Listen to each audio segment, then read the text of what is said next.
अस्सलाम वालेकुम student.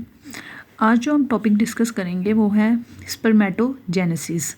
Last time हमने डिस्कस किया था ओजेनेसिस, जिसमें हमने देखा था कि कौन कौन से स्टेप्स इंक्लूड है मिचोरेशन ऑफ ओवोसाइट फ्रॉम इमेच्योर ओवोगोनिया। ठीक है, और आज हम डिस्कस करेंगे स्पर्मेटोजेनेसिस। इसमें हम मिचोरेशन देखेंगे स्पर्म्स की। ठीक है, तो फर्स्ट इनमें स्पर्मेटोजेनेसिस में और ओजेनेसिस में कुछ डिफरेंसेस हैं। ठीक है, डिफरेंसेस क्या हैं कि ओजेनेसिस जो होती है वो जो है ड्यूरिंग फीटल डेवलपमेंट ही स्टार्ट हो जाती है। ठीक है, जब हमारे पास प्रीमोडियल जर्म सेल्स जाते हैं 5th वीक में यॉर्क सैक में गुनेडल, जहाँ गुनेडल डेवलपमेंट हो रही होती है वहाँ जाते हैं। ठीक है, वो डिफ्रेंशिएट होते हैं ओवोगोनिया में, देन उनकी आगे डिवीजन स्टार्ट हो जाती है। ठीक है, वो डिटेल में हमने प्रोसेस पढ़ा था। ठीक है, और जब टाइम बर्थ का करीब आता है तो हमारे पास क्या होता है कि वही जो सेल्स हैं वो प्राइमरी ओवोसाइट बन जाते हैं। ठीक है, वो हमारे पास जो प्रोफेज है उसमें अरेस्ट हो जाते हैं, मियोसिस 1 की प्रोफेज के अंदर अरेस्ट हो जाते हैं। ठीक है, तो हमारे पास प्राइमरी ओवोसाइट तक बन जाते हैं। ठीक है, लेकिन जो स्पर्म्स है ना, इनके केस में इस तरह नहीं होता है। इनके केस में क्या होता है कि जो है प्रीमोडियल जर्म सेल्स जो हैं वो मूव तो करके जाते हैं गुनेडल साइड्स पे, लेकिन वहाँ जाकर ये आगे फर्दर अपनी कोई साइकिल नहीं शुरू करते हैं। ठीक है, स्पर्मेटोजेनेसिस जो मिचोरेशन का मेन जो फर्स्ट स्टेप है, सब जितने भी प्रोसीजर हैं वो सब किस तरह होते हैं, वो स्टार्ट होते हैं एट पुबर्टी। ठीक है, बिफोर बर्थ कोई चेंजेस नहीं आती हैं, कोई सेल साइकिल या कोई भी जो हमारे पास सेल्स होते हैं, ठीक है, प्रीमोडियल जर्म सेल्स, कोई चेंजेस नहीं आती उनमें। ठीक है, और ये सब जो होगा मिचोरेशन होगी स्पर्म्स की, वो सब कब शुरू होगा, जब हमारे पास पुबर्टी होगी। ठीक है, तो ये मेन एक डिफरेंसेस हैं। जबकि ओगोनियम ओजेनेसिस में क्या होता है कि ड्यूरिंग फीटल डेवलपमेंट चेंजेस आती हैं, फिर आफ्टर बर्थ एक पॉज आता है। ठीक है, उसके बाद फिर जब पुबर्टी होती है देन चेंजेस आती हैं। ठीक है, वो हमने डिटेल में डिस्कस किया है।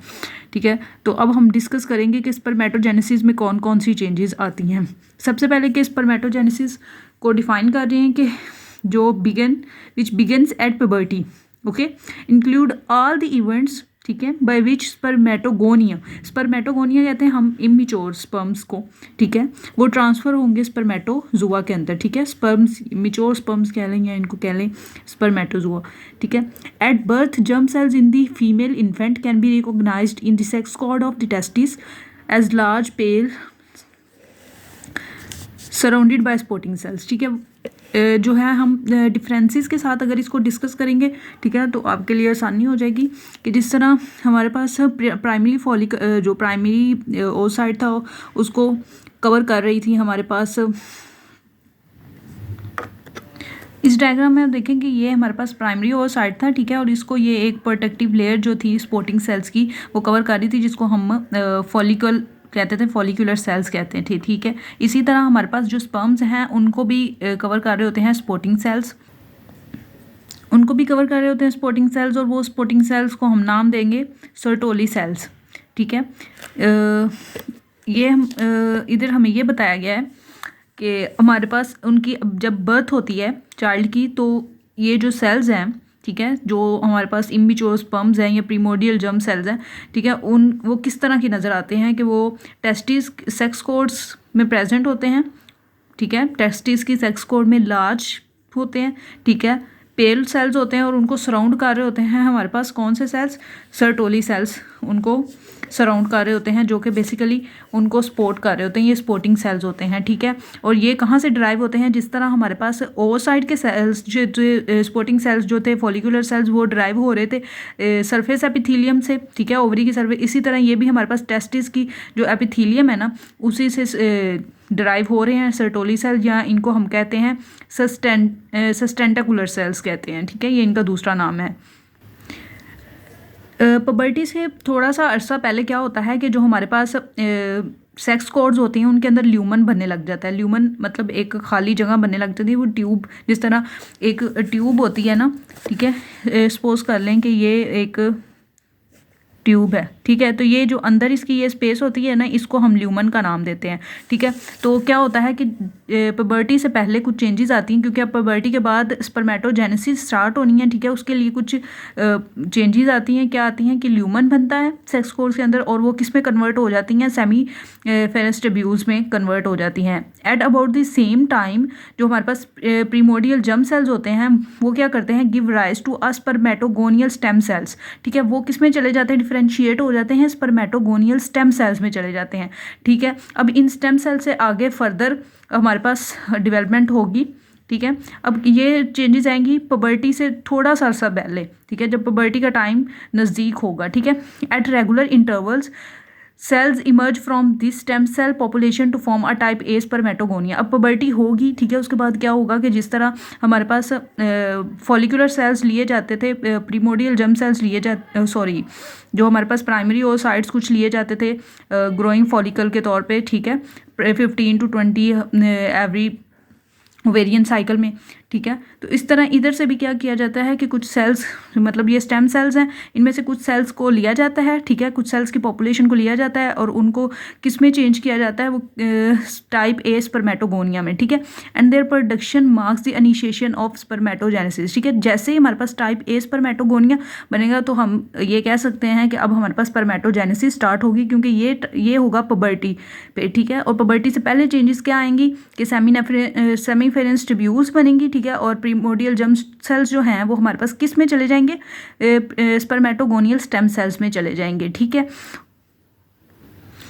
अब जो टाइप ए हमारे पास स्पर्मेटोगोनिया है वो क्या करेंगे, undergo a limited number of mitotic division, ठीक है। एक लिमिटेड नंबर तक वो डिवाइड करेंगे, ठीक है, और उन एक क्लोन सा बना देंगे, क्लोन ऑफ सेल्स, ठीक है।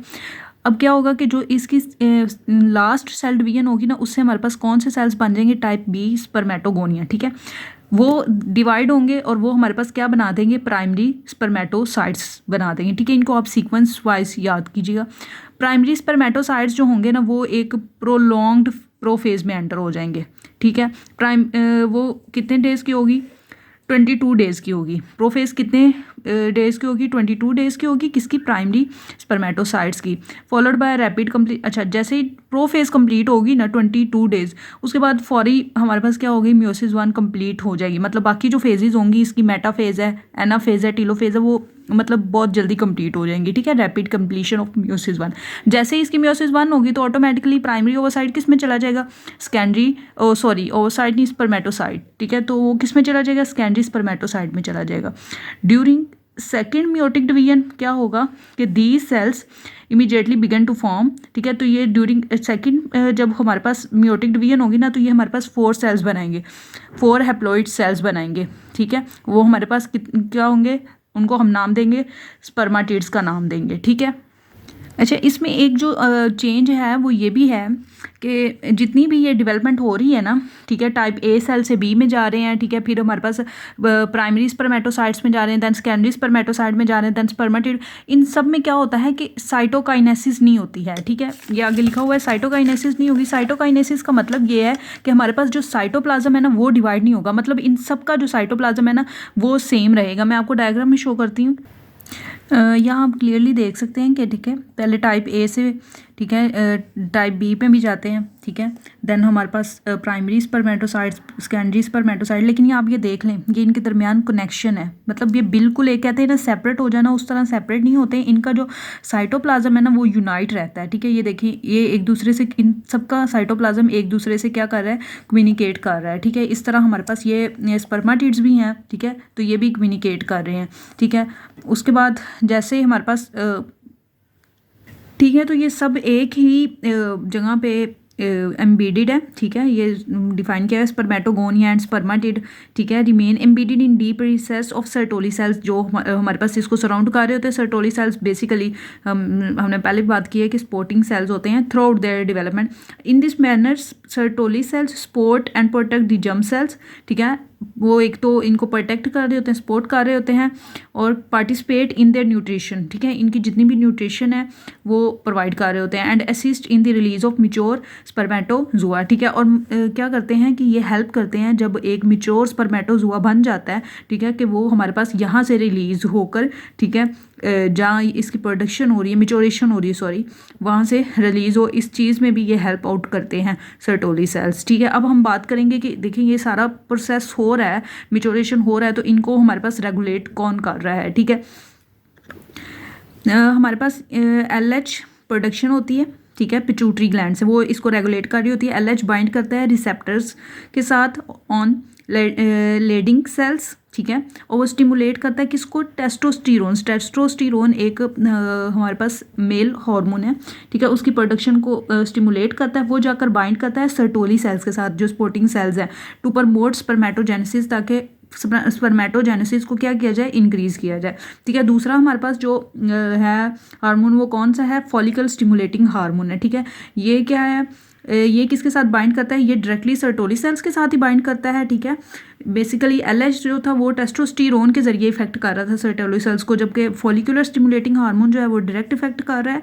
ठीक है, और वो स्टिमुलेट करता है कि टेस्टिकुलर फ्लूइड प्रोडक्शन, ठीक है, अगर फ्लूइड प्रोडक्शन इंक्रीज करता है and synthesis of intracellular androgen receptor protein को, ये इनकी सिंथेसिस को क्या करता है, स्टिमुलेट करता है बाय स्टिमुलेटिंग सर्टोली सेल्स। अभी तक जो हमने चेंजेस देखी उनमें ये था कि हमारे पास जो इमेच्योर था सेल्स से, ठीक है, उनको हमने किस में कन्वर्ट किया, स्पर्मेटिड में किया। ठीक है, अब हमारे पास क्या है कि स्पर्मियोजेनेसिस किसको कहते हैं, उसको हम स्पर्मेटोजेनेसिस कह रहे थे, इसको हम क्या कह रहे हैं कि a series of changes resulting in the transformation of spermatids into spermatozoa. Spermatids भी बेसिकली अभी एक मिच्योर स्पर्मेटोजुआ नहीं है, ये मिच्योर स्पर्मेटोजुआ है। ठीक है, ये स्पर्मेटिड्स हैं जो हमारे पास प्राइमरी सेकेंडरी स्पर्मेटोसाइट्स की जब वो डिवीजन हुए और 4 हैप्लॉइड स्पर्मेटिड्स बने। ठीक है, अब इनमें कुछ चेंजेस आएंगी। चेंजेस क्या आएंगी कि देखिए हमें पता है कि जो स्पर्म्स हैं, ठीक है, उनको पेनिट्रेट करने के लिए किन किन चीज़ों की रिक्वायरमेंट है। ठीक है, ये जो डायग्राम है ये बेसिकली यही चेंजेस हैं, ठीक है, जिनको हम वन बाय वन डिस्कस करते हैं, ये स्पर्मियोजेनेसिस के अंदर इंक्लूड होती हैं। ठीक है, अच्छा, सबसे पहले क्या बनेगा, ठीक है, जो हमारे पास स्पर्मेटिड थे, ठीक है, उसमें क्या चेंजेस आएंगी, चेंजेस क्या आएंगी कि हमारे पास एक्रोसोम बनेगा। ठीक है, which cover half of the nuclear surface. ठीक है, ये आप देख सकते हैं, ये हमारे पास एक्रोसोम बना है जो half of the nuclear surface को सराउंड कर रहा है। ठीक है, बेसिकली ये एक्रोसोम के पास क्या होते हैं, इंजाइम्स होते हैं। वो इंजाइम्स क्या करते हैं, पेनिट्रेटिंग में हेल्प करते हैं। ठीक है, penetration of the egg, basically sperms ने जाकर एग के साथ फ्यूज़ करना होता है। ठीक है, तो इसलिए उनको पेनिट्रेटिंग इंजाइम्स रिक्वायर होते हैं। ठीक है, ड्यूरिंग फर्टिलाइजेशन। ठीक है, तो ये जो हमारे पास एक्रोसोम है ना, ठीक है, वो इंजाइम्स प्रोवाइड करेगा। देन हमारे पास होगा कंडेंसेशन ऑफ द न्यूक्लियस।